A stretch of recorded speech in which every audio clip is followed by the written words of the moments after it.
second paragraph, we're going to explain what caused the mistake. Now, we don't need too much detail. That would be boring. But basically, we just need to show that we know what happened and we can solve what happened. It's not going to happen again. Let's look at some examples.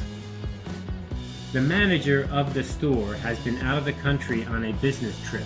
Without the manager in to make the needed decisions, the technicians could only follow the normal rules, which allow one repair only. So why did this happen? Because the manager was out. Okay, so nobody did anything really wrong. They tried their best, but there was a little bit of a mistake. It's not our fault, it's the repair store's fault, but that's okay. I'm just letting you know. Look at the second example, a little bit more complicated because the company did make a mistake. We have found the cause of the packing problem. The packing procedures for apples and oranges are different. Your shipment was accidentally put into our shipping computer as including 5 crates of oranges. 5 orange crates were used to pack apples by mistake. This is an isolated error as we begin expanding to new products. That's a great little example of explaining what happened. We packed 5 crates the wrong way by accident, and we sent it to you and they were damaged. Well, sorry about that. We know what happened. This means in the future it won't happen again. This is really the key point to the positive adjustment.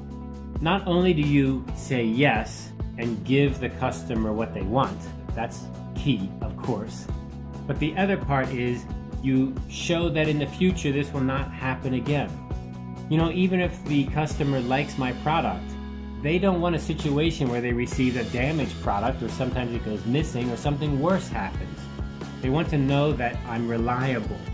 How do I show I'm reliable? By having a mistake, owning the mistake. Yes, I made a mistake, and then explaining it's not going to happen again because we've changed something or we understand something. So that future relationship can go on. It's very important.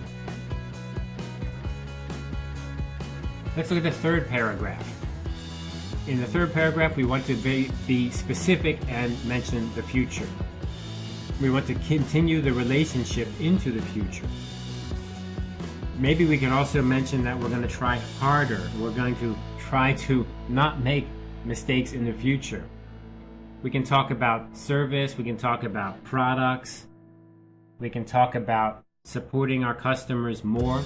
So all of these things are positive things we can mention to make the receiver feel in the future we're improving. Let's look at some examples here. I am glad to hear you enjoy using our company's computers. I hope that this mistake has not changed your mind and that you will continue to be satisfied with Computer Hacker's advanced products. So what are we talking about? We're hoping in the future that everything will be okay and we're happy with that. And that's pretty simple. Let's look at this second one, which is the company's fault, right? So the second one's a little bit harder. Please accept our apology for this mistake. We look forward to serving you again. In the coming months, we will be expanding our line of high-quality goods to serve our customers' needs. So again, we have an apology, very straightforward, very short, and then we talk about the future. Things are looking good for the future. This is not typical. We're expanding. In the future, things are going to be good. All right, so that's pretty easy letter to write, I think, because you're making the customer happy. You're giving the customer what he or she wants. Let's look at a whole example here. We have a whole letter, and again, as always, we have our heading, opening, body, and closing. And in this letter, you can be a little bit more personal because you're usually sending this to the consumer. So this is a B to C letter, right? C, consumer. So you probably don't have a big subject line or an order number, although you can. But in a B2B, you would have to. You have to be more clear about that. So here we have the 3-paragraph structure, and you can look over that when you get a chance. Here's an actual example of a letter of positive adjustment. and again, it's kind of personalized to the person, and then a few paragraphs here. Now, this letter example here has 4 paragraphs, but that reason for that is because the first paragraph is all like a subject line. This is giving the exact date and the account information, the account number. Oops.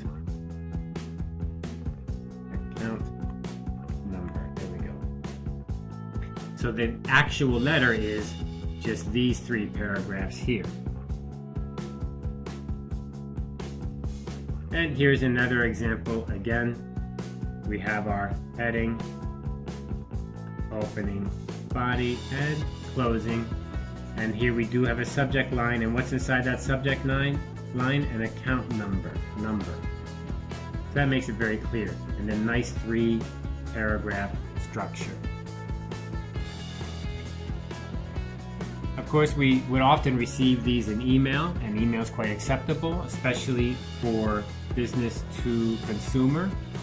Unless there's something, very formal or large or expensive involved, you would probably use an email. But if there's something very complicated or a lot of money's involved or business to business and you need to be very careful for legal reasons, you probably use a letter. Then you could scan it, make a PDF, attach it, that's okay too, but you'd want to be more formal.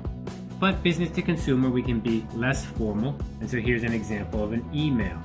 And so in the email, we have the receiver, of course, we remember that. And we do have a subject line, and then we have our few paragraphs down here.